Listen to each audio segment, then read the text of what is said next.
Konferensi tingkat tinggi G20 di Bali tinggal menghitung hari. KTT yang diikuti oleh 20 negara berperan strategis membahas isu global terkait pertumbuhan dan perekonomian. Secara langsung, penyelenggaraan KTT G20 memberikan manfaat bagi perekonomian Indonesia. Menurut Menko Perekonomian Airlangga Hartarto, kontribusinya terhadap produk domestik bruto diperkirakan mencapai 7,4 triliun rupiah, termasuk peningkatan konsumsi domestik hingga 1,7 triliun rupiah. Nah, tentu yang terkait dengan ekonomi daripada G20, studi yang dilakukan, PDB-nya akan terdampak sebesar 7,4 triliun, spending langsung sebesar 1,7 triliun, kemudian tenaga kerja dari kegiatan langsung maupun dari kegiatan UMKM itu bisa 33.000. Dan yang penting mungkin kita lihat selama G20 ini telah digelar event yang jumlahnya 438 event. Dan angka ini lebih dari hari dalam setahun. Presidensi G20 yang mengusung tema Recover Together, Recover Stronger diharapkan bisa menjadi jembatan perdamaian dan meredam konflik Rusia-Ukraina, sehingga bisa memulihkan perekonomian global yang akan berdampak ke dalam negeri. Isu-isu yang dibahas di dalam G20 ini sebetulnya isu-isu krusial ya, isu-isu yang kira-kira ke depan ini akan menjadi trend center di dalam bagaimana pembangunan ekonomi ke depan ya. Misalkan ada isu tentang bagaimana digitalisasi ya, bagaimana kemudian bahwa pembangunan itu juga harus berwawasan lingkungan ya, harus menjaga kelestarian lingkungan, penggunaan energi terbarukan, sampai kepada aspek-aspek keuangan ya, bagaimana kemudian ke depan ya sektor keuangan itu juga harus lebih transparan, terus kemudian juga sangat berkaitan ya antar negara ya. KTT G20 tahun ini mengusung 3 isu prioritas utama yang memerlukan tindakan kolektif global, yakni arsitektur kesehatan global, transisi energi berkelanjutan, serta transformasi digital dan ekonomi. Lalu mampukah G20 mempercepat pemulihan dan transformasi ekonomi Indonesia? Selamat malam pemirsa, perhelatan Akbar Presidensi G20 ini beberapa hari lagi akan berlangsung dan tentunya segala keriuhan di Bali terutama sebagai pusat dari seluruh kegiatan mulai dari Sherpa, B20 dan juga G20 dilaksanakan di sana. Tapi tentunya bukan hanya keberlangsungan dari perhelatan presidensi G20 yang menjadi harapan bagi bangsa Indonesia di tengah resesi yang melanda banyak negara. Tetapi apa kemudian yang bisa didapat manfaat dari penyelenggaraannya bagi Indonesia? Untuk itulah pada malam hari ini Indonesia Business Forum mengangkat tema mengenai manfaat B20 dan G20 untuk Indonesia. Saya sudah bersama dengan 2 orang narasumber di studio dan 1 orang narasumber yang terhubung melalui video conference. Saya sapa terlebih dahulu yang ada di studio. Di sebelah kanan saya ada Ketua Dewan Pertimbangan Kadin, Bapak Anindya Bakri. Selamat malam Pak Anin, sehat? Selamat malam, Brigit. Tetap sehat dan semangat ya Pak tentunya. Pasti. Ini kalau lihat wajah cerah Pak Anin, sepertinya ada kabar bahagia sepulang beliau dari London bersama Pak Menteri Investasi. Amin, amin. Nanti coba kita tanyakan. Sebelah kiri saya ada ekonom senior KOR Ibu Henry Saparini. Bu Henry, apa kabar, sehat? Baik, alhamdulillah sehat Mbak. Akhirnya setelah sekian lama beliau berkenan untuk hadir. Sekali lagi terima kasih Ibu. Sama-sama Mbak. Dan tentunya ini yang akan kita tanya lebih jauh lagi bagaimana kemudian progres dari target yang ditetapkan oleh Bapak Presiden yang nilainya dari tahun ke tahun terus meningkat angka investasinya. Ada Menteri Investasi Kepala BKPM, Abangda Bahlil Lahadalia. Pak Menteri, selamat malam. Selamat malam, Assalamualaikum Manu, Pak Ketua Anin sama Ibu Henry. Ini pakar ekonom yang saya sangat suka dengan pikiran-pikirannya. Pak Menteri sehat ya? Sehat. Ini tentu kan kita ingin dengar bagaimana kemudian hasil realisasi perjuangan seorang Menteri Investasi dan tim tentunya bersama Kadin dan pemerintah stakeholders lainnya, karena targetnya Kalau tadi Pak Menteri sempat sampaikan sebelum kita bersiaran langsung, dari tahun ke tahun terus naik karena memang butuh nilai investasi yang bertambah kalau ingin percepatan pertumbuhan ekonominya juga terdorong dengan baik. Silakan Pak Menteri. Ya, yang pertama Manu, kalau ditanya tentang target investasi, saya betul yang Manu bilang dari tahun 2021 di RPJM itu kan 856 triliun. Bahwa Presiden menargetkan 900 triliun. Alhamdulillah terrealisasi 901 triliun di tahun 2021. Kemudian di tahun 2022 RPJM itu 985 triliun. Oleh Bapak Presiden menargetkan sebesar 1.200 triliun. Dan alhamdulillah kita sekarang dari Januari sampai September sudah mencapai 894 triliun atau setara dengan 74,4%. Nah, kalau kita bicara tentang pertumbuhan ekonomi, mungkin Ibu Henry akan lebih mengulas secara detail, tapi salah satu faktor pendorong ekonomi itu adalah investasi.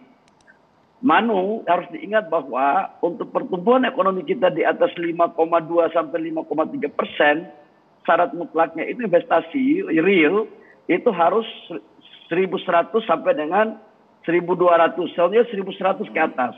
Dan alhamdulillah terkonfirmasi dan bahkan pertumbuhan ekonomi kita di kuartal ketiga itu tumbuh sebesar 5,72% dengan inflasi terjaga di bawah 6%. Kontribusi investasi secara Q&Q itu penambahannya 1,9% dibandingkan dengan kuartal kedua, dan year on year itu tumbuh itu kurang lebih sekitar 42%.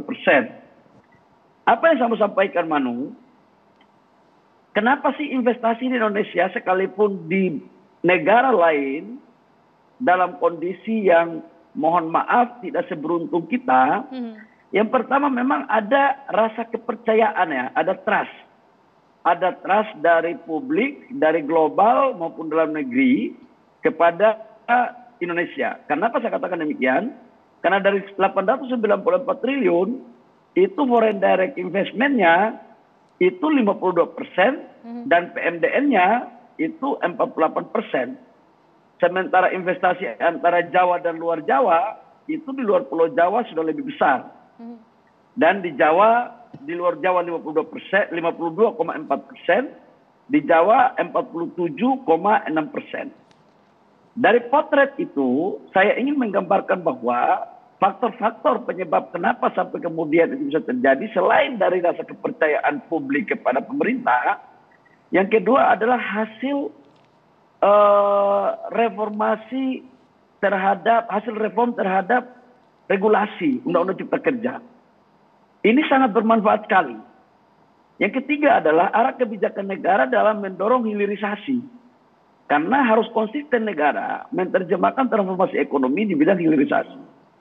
Nah, yang keempat, kalau dulu kan pemerintah itu, khususnya di Kementerian Investasi ya, kalau dulu itu lebih banyak duduk di belakang meja. Padahal investasi itu ada 5 bagian yang kita harus lakukan. Yang pertama adalah dia harus melakukan promosi. Yang kedua adalah dia harus bagaimana meyakinkan para investor untuk kita urus izinnya. Yang ketiga itu adalah kalau seandainya dia ada kesulitan di financial closing, kita juga bantu. Yang keempat adalah kita eksekusi mereka pada tingkat implementasi konstruksi sampai dengan produksi. Nah, sekarang Kementerian Investasi itu sudah seperti manajer project. Karena mengawal, tidak hanya memberikan konsesi atau tidak hanya memberikan izin, kemudian kita lepas, nggak begitu lagi. Dan dampaknya sekarang adalah pertumbuhan ekonomi 5,72% itu salah satu pertumbuhan ekonomi terbaik dibandingkan dengan negara-negara G20. Dengan inflasi di bawah 6%. Dan saya pikir ini adalah momentum bagi kita. Kalau ditanya dampaknya apa terhadap G20, saya pikir momentum Indonesia menyampaikan pikiran-pikiran terhadap apa yang dia anggap itu baik untuk mempengaruhi kebijakan global. Karena dari 19 negara dan 1 benua ini kan adalah yang menguasai ekonomi 80% dunia. Ekspor 75% dan populasi sebesar 60%. Inilah momentum yang paling tepat untuk kita memainkan peran dalam rangka meyakinkan mereka bahwa Indonesia salah satu negara yang pantas dan layak untuk dijadikan sebagai tempat berinvestasi yang aman bagi keberlangsungan ekonomi yang saling menguntungkan. Gitu. Ya, ini jadi momen untuk promosi salah satu poin yang digarisbawahi oleh Pak Menteri barusan. Tapi bagaimana kemudian pengusaha dalam hal ini, Kadin, Pak Anin menanggapi apa yang kemudian disampaikan oleh Pak Menteri? B20 kan sebentar lagi, beberapa hari lagi. Nah, apakah memang ada kecerahan, secercah harapan yang banyak orang bilang ini gelap, tetapi Pak Anin tentu bisa menjelaskan lebih lanjut, silakan. Pertama-tama tentu dari Kadin kami sangat mendukung program pemerintah dan saya menyaksikan sendiri dari apa yang disampaikan Pak Menteri, memang satu, trust kepada Indonesia ini lagi tinggi-tingginya. Nah, saya tidak kaget bahwa di G20 dan B20 ini sangat ramai pendatangnya, bukan hanya karena Bali itu indah, tapi memang momennya tuh momen yang tepat dan yang mengundang juga dipercaya. Bisa bayangkan, ada 20 negara besar datang pasca COVID, pasca konflik Rusia-Ukraine, dan juga pasca ini climate change segala macam dengan COP27-nya. Kalau yang ngundang tidak ada trust daripada yang diundang, sulit untuk mereka hadir. Dan yang kedua, saya juga melihat bahwa kita telah memberikan bukti bukan janji. Nah, terlihat tadi disampaikan bahwa pertumbuhan ekonomi kita jelas, 5,7% itu bukan main-main, apalagi tahun lalu, Bang. Betul, dan bukan di level negara berkembang, di negara yang sudah berkembang pun juga kita tidak kalah, bahkan jauh di atas. Inflasi di bawah 6%, sedangkan kita kemarin balik dari negara barat, Inggris itu di atas 2 digit. Dan inflasi ini nggak main-main, ini sangat serius karena ini harga beli, daya beli masyarakat tidak naik, harganya naik kan susah. Dan juga kita lihat selain itu juga stock market naik, jumlah hutang kita di bawah rata-rata persentase dibandingkan PDB dibanding negara lain. Jadi ketika kita bicara kita memberikan suatu bukti bukan janji. Jadi tadi tugas berat dari Pak Presiden kepada Menteri Investasi juga terbukti bukan janji. 800 triliun, 900 triliun, 1.200 triliun dan mudah-mudahan tercapai. Dan saya nggak kaget mungkin tahun depan bisa lebih. Nah, ini juga mesti dilihat konteksnya. Ini dilakukan dalam keadaan yang tadi tuh konflik, COVID, bahkan menuju kepada ya yang dikatakan 2023, 2024 tahun politik. Artinya orang melihat bahwa Indonesia ini stabil ke depannya. Dan ini merupakan suatu prestasi yang luar biasa. Dan dari B20 tentunya menjadi lebih mudah kita melaksanakan ini semua. Dilihat dari segala macam pembicaranya yang hadir juga sangat bermutu. Dan mereka pengen jadi bagian dari semua ini. Dan saya merasa ini menjadi suatu momentum besar buat Indonesia secara politik, secara geopolitik, dan juga secara ekonomi. Jadi dari Kadin kami bersama juga tentunya Pak Ketum Arsyad, Bu Shinta sebagai B20 Chair benar-benar memberikan yang terbaik lah. Sehingga jumlah tadi yang adanya penyelenggaraan yang sampai lebih dari sehari satu itu mungkin ya kita juga ikutan banyak di situ. Dan dengan senang hati apalagi kalau misalnya bisa menambah perekonomian domestik sampai 1,7 triliun. Jadi kita bukan tidak kritis, kita kritis, tapi faktualnya memang mengatakan kita harus optimis. Optimis itu perlu dijaga karena memang Indonesia punya potensi yang sangat besar dan bukan tidak mungkin kalau mau diupayakan dan dimaksimalkan. Nah, apa saja kemudian upaya yang bisa dilakukan agar opportunity dari G20 dan B20 yang diselenggarakan minggu depan ini bisa termaksimalkan? Bu Henry Saparini akan jelaskan sesaat lagi, tetaplah bersama kami.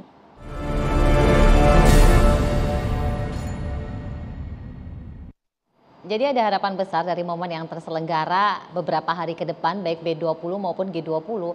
Nah, bagaimana kemudian Bu Henry memandangnya dari catatan seorang ekonom? Tentu saja kalau pertanyaannya apa sih sebenarnya manfaatnya bagi ekonomi Indonesia? pasti ada manfaatnya ya. Yang sebelum saya bicara tentang manfaat, presidensi Indonesia ini sebenarnya pada posisi yang lebih berat dibanding kalau tahun lalu. Kenapa? Tahun lalu kita sedang COVID.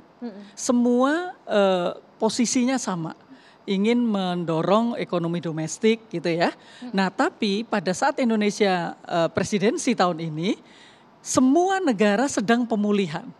Nah, pada saat pemulihan ini 20 negara terbesar di dunia ini memiliki struktur beda-beda, memiliki kemampuan untuk pulih berbeda-beda, dan kita harus mengumpulkan mereka untuk menyepakati sesuatu agar itu recover together ya, dalam kondisi yang berbeda-beda. Nah, jadi menurut saya ini adalah kondisi yang tidak mudah, sehingga pada saat pertemuan besok itu saya tidak menilai pada seberapa besar kesepakatan yang dibuat.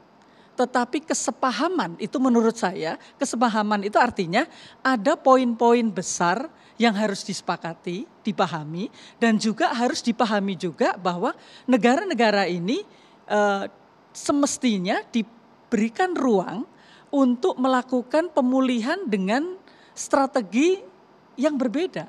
Kita paham bahwa kita akan menuju kepada ekonomi hijau. Tetapi negara maju dengan negara berkembang seperti Indonesia menuju kepada ekonomi hijau tentu harus diperbolehkan atau difahami bahwa kebijakannya akan berbeda-beda. Itu.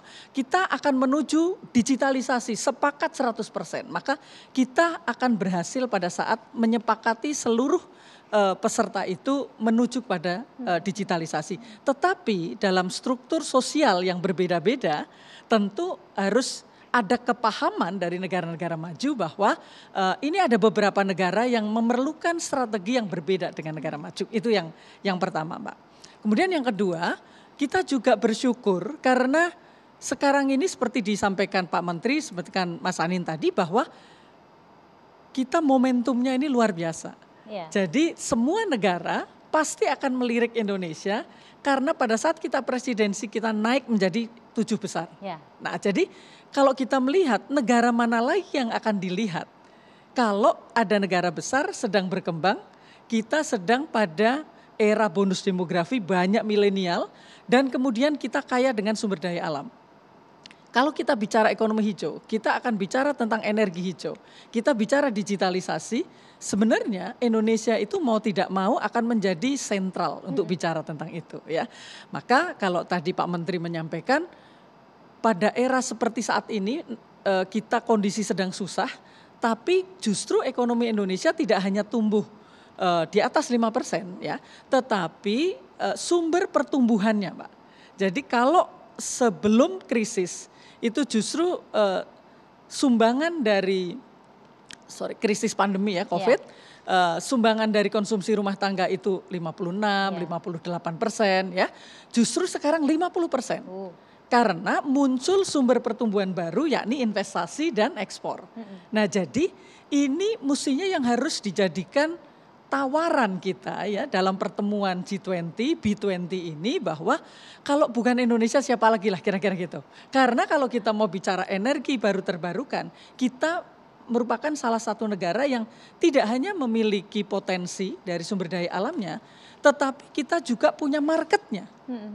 Tidak hanya market Indonesia, tetapi market ASEAN dengan jumlah penduduk yang luar biasa banyak, lebih dari 700 juta orang. Nah, jadi tawaran-tawaran itu harus seimbang juga dengan nantinya menurut saya keuntungannya itu tidak hanya nilai-nilai atau prestasi, tetap tidak hanya juga kita sebagai tuan rumah yang tadi sudah disebutkan Pak Menko ya, akan ada 7 triliun tambahannya.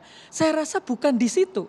Justru PR besar adalah setelah kita sepakati, maka pemerintah dengan pelaku usaha ini akan mendetailkan karena PR-nya menjadi semakin banyak. Tadi kita misalnya bicara ekonomi hijau. Tentu saja kita tidak hanya sekedar mengadopsi teknologi yang itu akan meningkatkan cost bagi pelaku usaha.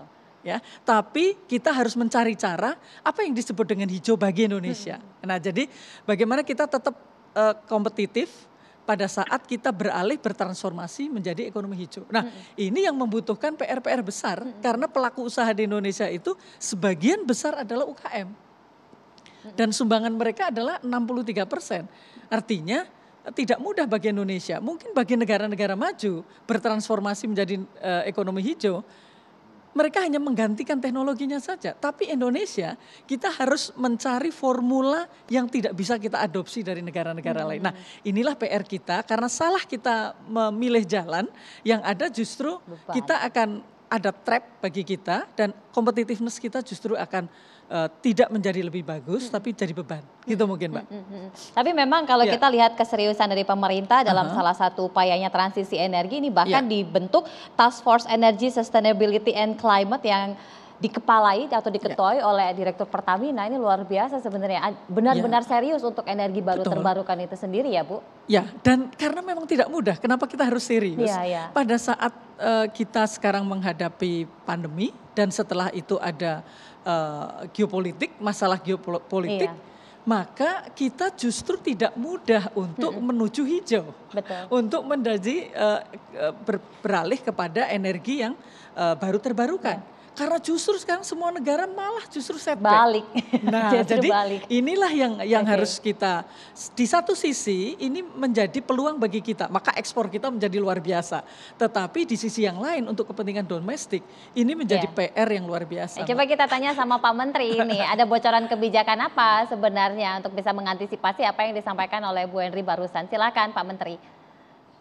Manu, sebelum saya bicara tentang bocor seperti apa, saya ingin sedikit menambahkan apa yang disampaikan oleh Ibu Henry tadi. Bahwa kondisi di G20 kita kali ini adalah kondisi yang tidak lazim, yang sangat sulit sekali. Kenapa? Kondisi global ini parah, Manu. Yang pertama untuk Indonesia sendiri ya, ini ada 4 fase, ada 3 fase minimal. Perang dagang China-Amerika tahun 2018, 2019, 2017. Belum berakhir muncul COVID, pandemi COVID. Hanya 2 isu global. Satu adalah bagaimana mengendalikan pandemi, yang kedua adalah bagaimana pemulihan ekonomi. Ini pertarungan leadership dari semua kepala-kepala negara. Karena apa? Masalahnya semua sama. Belum selesai pandemi, muncul perang Ukraina sama Rusia. Satu lagi yang kita hadapi ke depan itu adalah ketiga ada terjadi ketegangan politik antara China dan Taiwan. Mudah-mudahan tidak terjadi. Maka dari persoalan-persoalan ini kita harus mempunyai strategi khusus. Nah, bagaimana strategi khususnya kita? Yang pertama tentang arah kebijakan investasi dan bagaimana investasi pertumbuhan ekonomi yang berkualitas. Tadi Ibu Henry saya setuju bahwa sebelum COVID pertumbuhan ekonomi kita itu 57% sempat itu kontribusinya dari konsumsi. Ekspor impor kita bahkan minus di awal-awal itu. Sekarang naik, tumbuh 25%. Investasi kita tumbuh sekitar 5% lebih. Kemudian yang kedua adalah, ini terjadi karena memang kita mau merubah struktur pertumbuhan ekonomi kita. Karena tidak mungkin pertumbuhan ekonomi kita ini hanya kita harap dari konsumsi domestik. Nah, bagaimana caranya? Dikaitkan dengan G20. Manu tahu nggak selama ini tentang hilirisasi yang dicanangkan oleh Bapak Presiden sebagai wujud dari implementasi transformasi ekonomi. Kita ini kan ekspor, mohon maaf Bu Henry, tolong diluruskan kalau saya salah, sejak saya belum lahir sampai dengan tahun 90-an, ekspor kita ini kan raw material semua. Artinya nilai tambahnya itu kecil sekali. Artinya negara kita ini menjadi mainan dari negara-negara lain. Ketika kita melakukan hilirisasi secara masif, contoh nikel, kita dibawa ke WTO. Ternyata apa? Di dalam negara-negara G20 ini belum ada kesepahaman terhadap hilirisasi nilai tambah.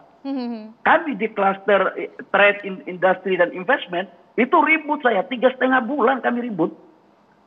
Saya katakan ketika negara khususnya Eropa ya, nggak mereka setujui untuk terjadi hilirisasi. Tidak setuju mereka untuk nilai tambah. Yang kedua apa? UMKM. Setiap investasi yang masuk, kami membuat perpres itu wajib berkolaborasi dengan pengusaha daerah dan UMKM.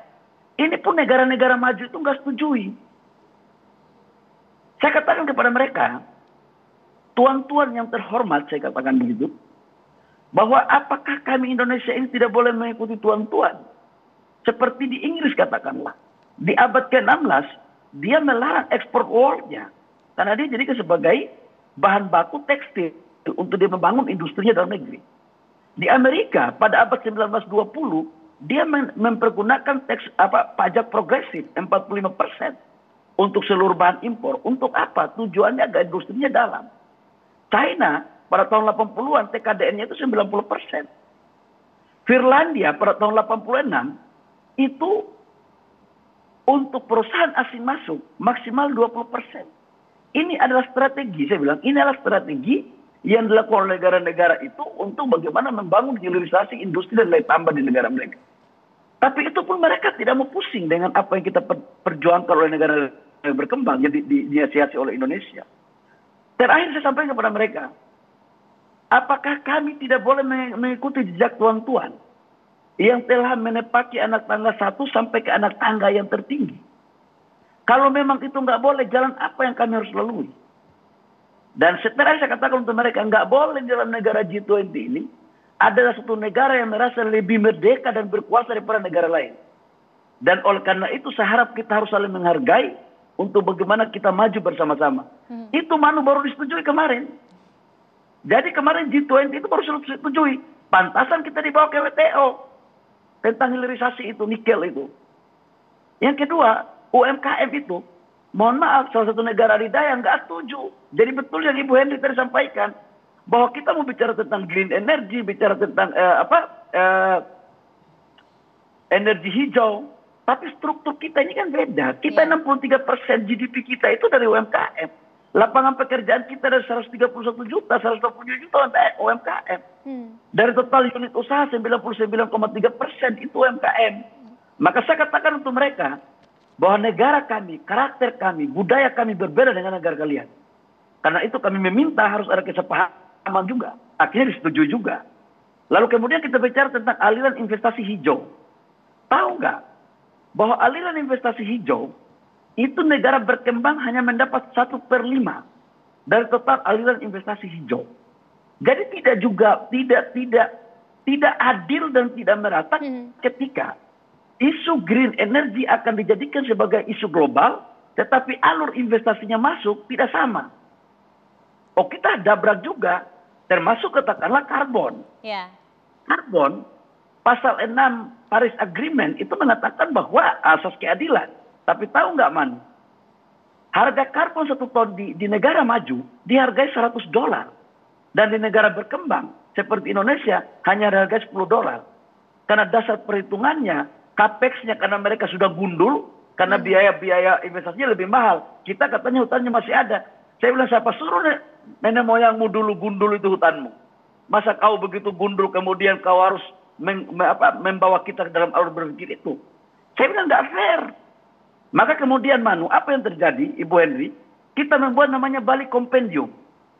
Akhirnya karena tidak ada satu kesepakatan mutlak, maka harus ada kesepahaman. Kesepahaman itu kita buat dalam Bali Compendium. Nah, di Bali Compendium itu salah satu esensinya adalah memberikan ruang kepada masing-masing negara untuk menghargai strategi masing-masing dengan memperhatikan keunggulan komparatif dan kondisi negaranya dan budayanya serta tujuan konstitusinya. Karena pasti berbeda-beda, Manu. Nah, atas dasar pemahaman itu kemudian kita melakukan perdebatan yang sangat sengit. Menurut saya, kita harus bersyukur bahwa momentum Indonesia menjadi presidensi pada G20 ini cukup memberikan warna khususnya bagi kami di Kementerian Investasi pada klaster investasi untuk bagaimana menggolkan ide-ide kita agar semua menjadi satu keputusan. Akhirnya kita setuju sekarang. Jadi hilirisasi sudah oke. UMKM sudah oke, kolaborasi dengan pengusaha daerah. Karena saya bilang sama mereka, mereka itu mintanya begini, pengusaha daerah dan UMKM itu diserahkan kepada pasar. Ini kan teori kembali kepada teori ekonominya Ibu Henry ini, Adam Smith ini. Satu adalah kembali kepada pasar murni, liberal, 1/2 pemerintah mengendalikan. Saya bilang konstitusi kami itu gotong royong. Kami nggak bisa ikut gaya kalian. Dan karena itu kalian nggak boleh memaksakan untuk ikut kami. Jadi 4 poin tadi menjadi satu kesepakatan mutlak yang menjadi dibawa ke tingkat tinggi di pertemuan di antara kepala-kepala negara. Nah, apa dampaknya ketika ini terjadi? Dampaknya adalah ke depan Indonesia akan tetap pada satu jalur roadmap yang jelas terhadap investasi yang sudah kita lakukan. Pertama apa? Penciptaan nilai tambah lewat hilirisasi mutlak dilakukan kalau negara kita menuju dari negara berkembang menjadi negara maju. Contoh aja, tahu nggak kondisi sekarang? Itu di Eropa, mereka membuat aturan bahwa membangun baterai mobil, baterai sel, itu harus berdekatan dengan pabrik mobilnya. Ini kan cara negara-negara Eropa untuk tidak menginginkan negara-negara berkembang penghasil nikel untuk membuat baterai sel. Terus saya katakan untuk mereka, kalau seperti itu, emang nikel siapa yang mau kasih kalian? Enak aja. Itu Pak Anin tahu waktu itu. Saya bicara sama Menteri Investasi Inggris 4 jam, saya ngobrol sama dia. Jadi saya bilang, ini butuh kolaborasi. Nah, kolaborasi inilah yang harus kita lakukan dalam kerangka bagaimana mencari win-win dan menguntungkan ke semua pihak, baik kepada antar negara maupun pengusaha dan sudah belum tentu masyarakatnya. Dan masyarakat ini jangan kita jadikan hanya sebagai penerima bencana daripada investasi.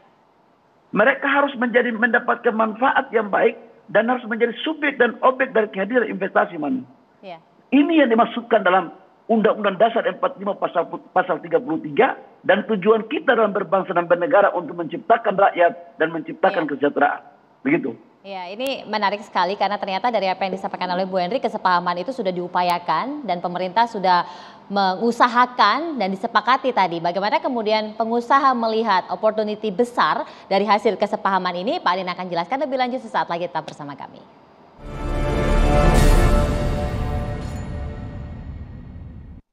Kesepahamannya sudah disepakati. Nah, bagaimana kemudian pengusaha melihat opportunity yang ke depan ini bisa disinergikan dan dikolaborasikan. Silakan Pak Anin. Ini tentu kita ingin tahu apalagi hasil dari London itu tadi.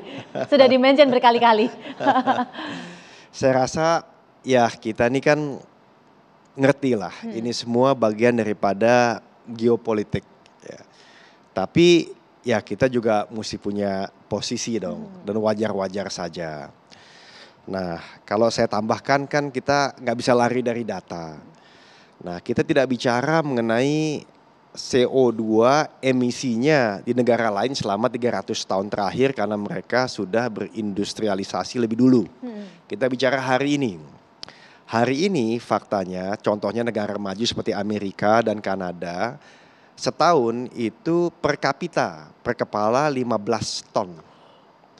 Kalau misalnya Cina 7,5 ton. Rata-rata G20 itu 4,5 ton. Indonesia ada pada 2,3 ton per kapita. Jadi kita bicara hari ini. Nah, apakah kita tidak ingin melakukan renewable energy, energi terbarukan? Oh, ingin. Tapi kita melihat ini sebagai kesempatan, bukan semata-mata tantangan atau tekanan. Ya. Nah, mungkin khusus mengenai ini, saya ingin mengatakan bahwa negara kita tuh punya kemampuan 3 giga. Giga. Giga yang pertama ialah kita mempunyai kemampuan untuk energi terbarukan 500 megawatt, jadi setengah gigawatt. Nah, itu komplit tuh, dari tenaga surya, tenaga air, tenaga angin, tenaga geotermal, dan lain-lain. Yang kedua, giganya itu adalah untuk bisa membantu hampir 2.000 gigawatt hour untuk pembuatan baterai yang tadi Pak Menteri sampaikan.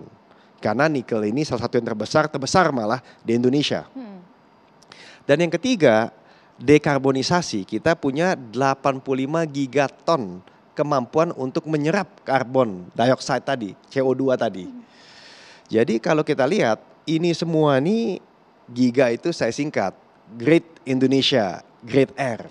Jadi Indonesia yang agung adalah Indonesia yang membawa ya iklim atau udara yang baik. Nah, tapi menyambung tadi Bu Hendy, Pak Menteri, itu kelihatan sekali bahwa sehabis COVID pemerintah itu langsung pivot. Bukan saja fokus kepada domestic consumption atau konsumsi domestik yang tentu dengan sendirinya pasti terdampak. Tapi fokus kepada hilirisasi tadi. Nah, kalau kita bicara nikel, itu hanya satu dari banyaknya sumber daya alam di Indonesia. Belum kita bicara timah, kita bicara seng, dan lain-lain, copper, ya kan, dan lain-lain lah. Nah, tapi nikel sendiri untuk membuat stainless steel itu seperti kalau kita bicara iPhone tuh iPhone 1, iPhone 1 ini, masih jauh ini. Nah, tapi nikel pun dalam waktu 7 tahun dari nol bisa mencapai ekspor 30 miliar dolar. Dan 30 miliar dolar itu 10% daripada total ekspor hari ini. Di mana ekspor ini paling tinggi sepanjang sejarah. Hanya satu nikel untuk membuat stainless steel. Gimana dengan tadi pembuat baterai material. Nah, ditambah lagi apabila kita mampu membuat materi baterai secara clean energy, itu akan premium. Ya. Jadi sebenarnya Indonesia ini ada dalam keadaan yang luar biasa beruntung. Tapi memang harus diolah. Dan saya rasa tepat sekali bahwa kita fokus satu ya kan di energi terbarukan, salah satu dari 3 topiknya G20. Dan yang kedua, digitalisasi ini penting. Kenapa? Karena UMKM kita ini UMKM tangguh. Ketika tahun 97-98 mereka lah tulang punggung yang membuat resiliensi ekonomi nasional.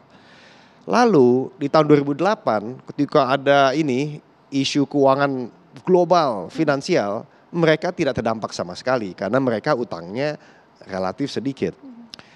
Pada waktu 2020 isu COVID sudah waktunya lah kita membantu mereka dan kita lihat digitalisasi ini justru bisa terbuat dari kekuatan mereka.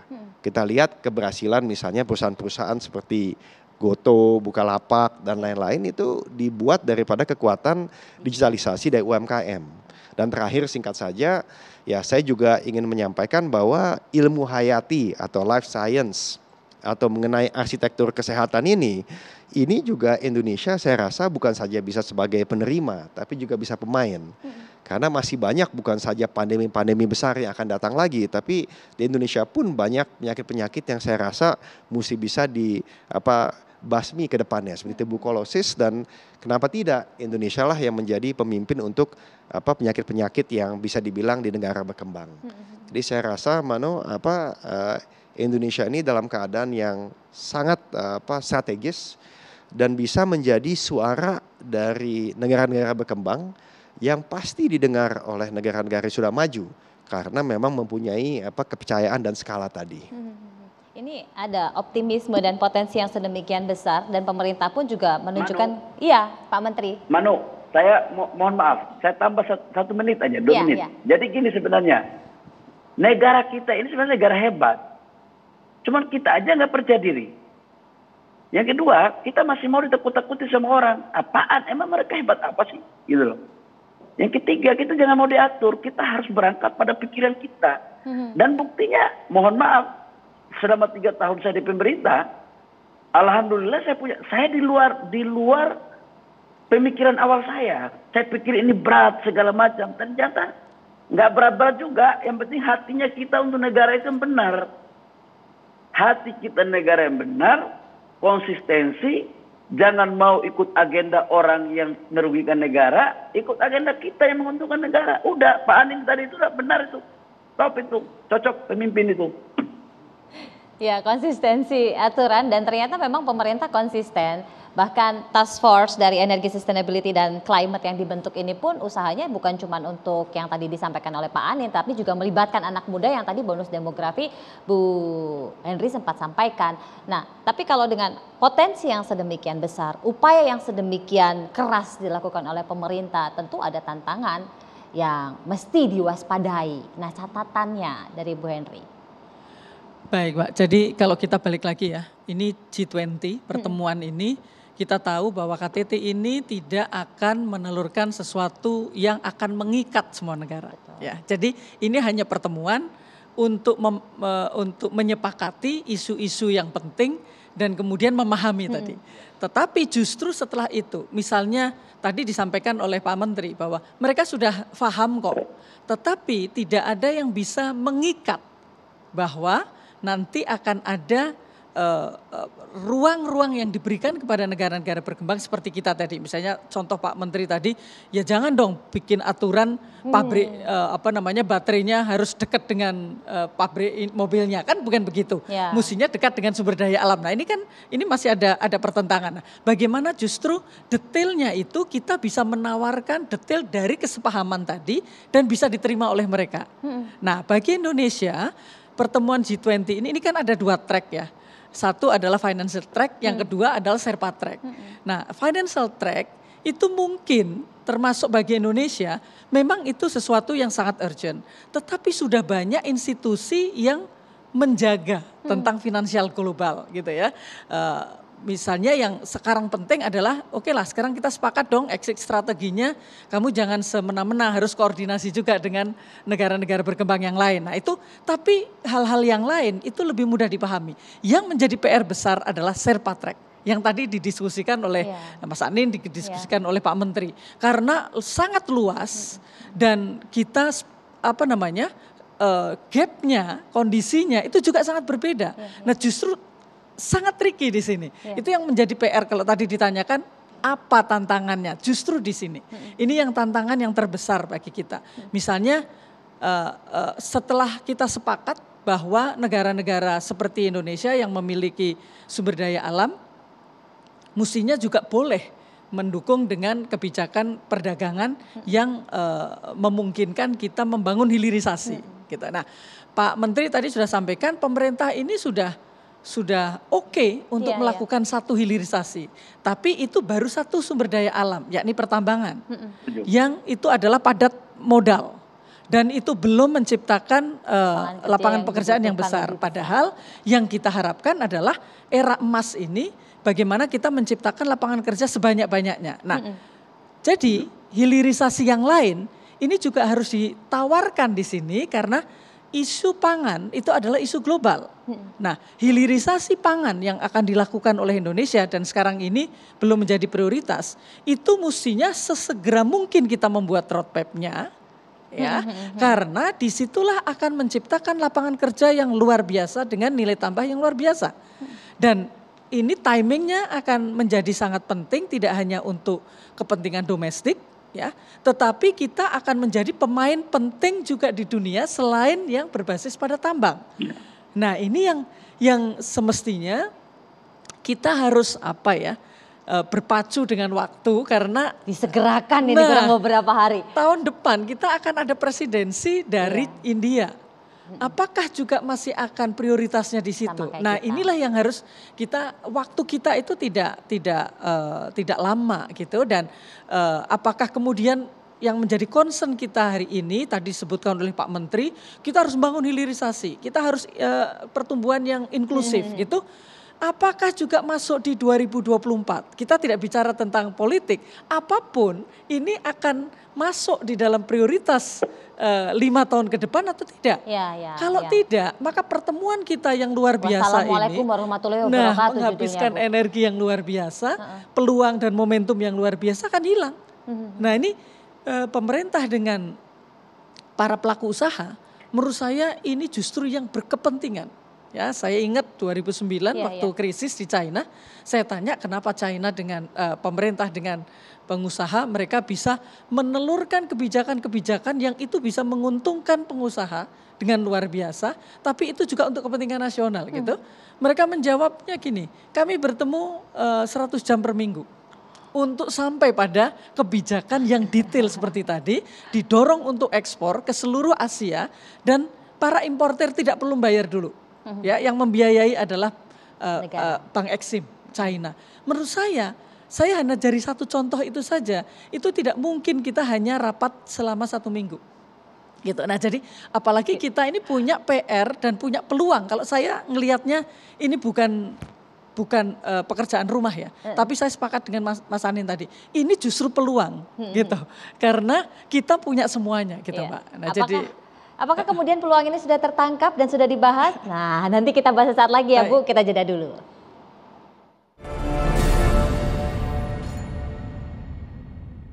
Ya Pak Anin, ternyata potensinya banyak loh, termasuk yang tadi bagian pangan, UMKM untuk terus didorong. Apakah itu juga sebenarnya sudah dibahas di Kadin, khususnya untuk bisa economic growth-nya ini bisa merata gitu Pak?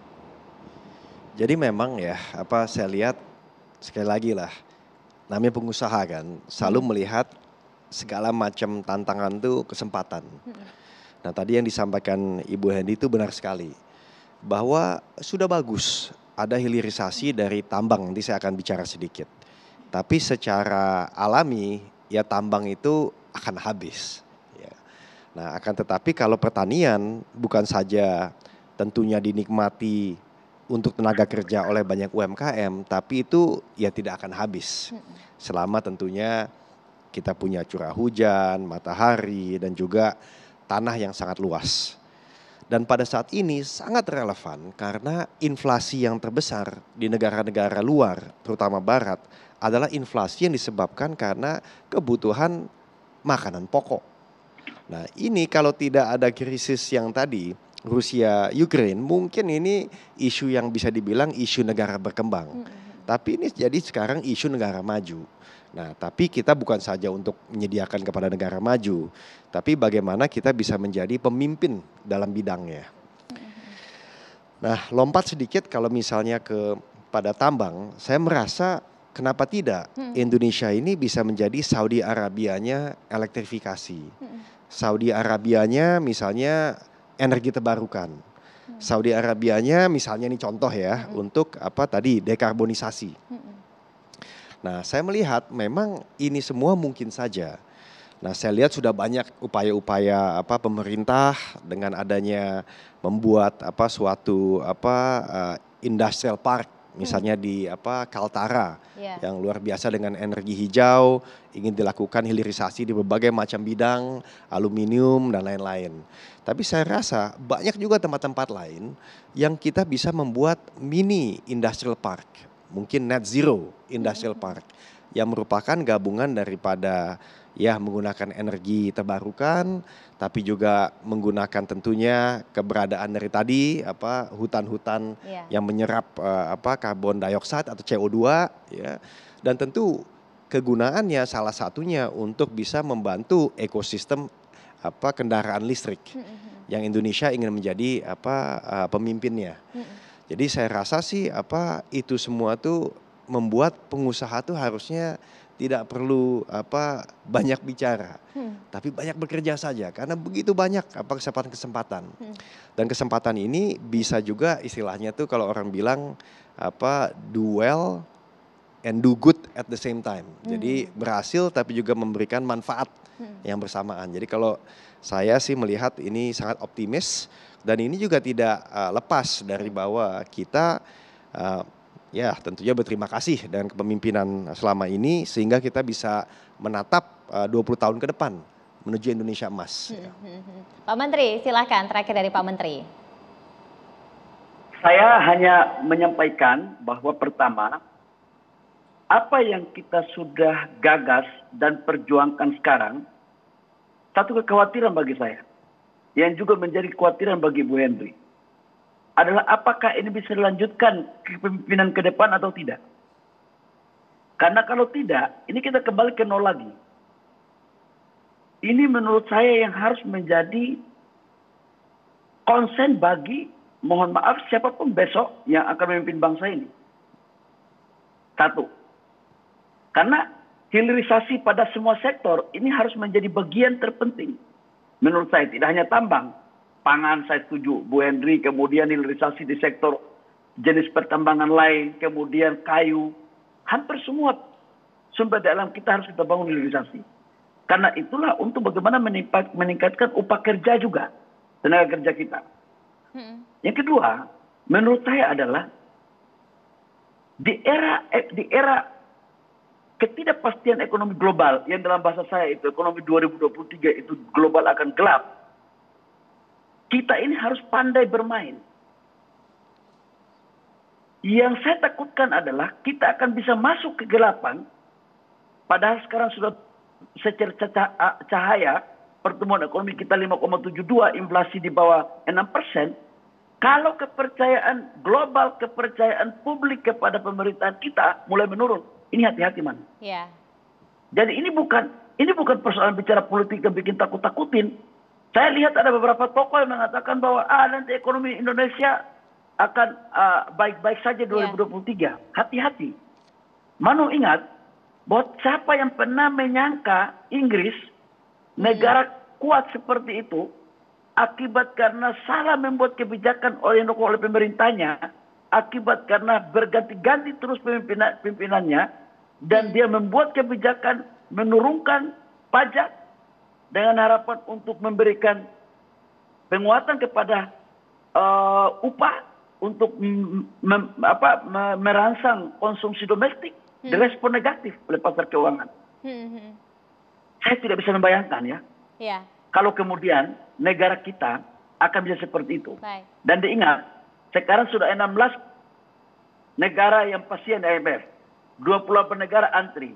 Saya doakan Indonesia jangan sampai ke sana. Amin, amin. Karena itu kepemimpinan harus kuat.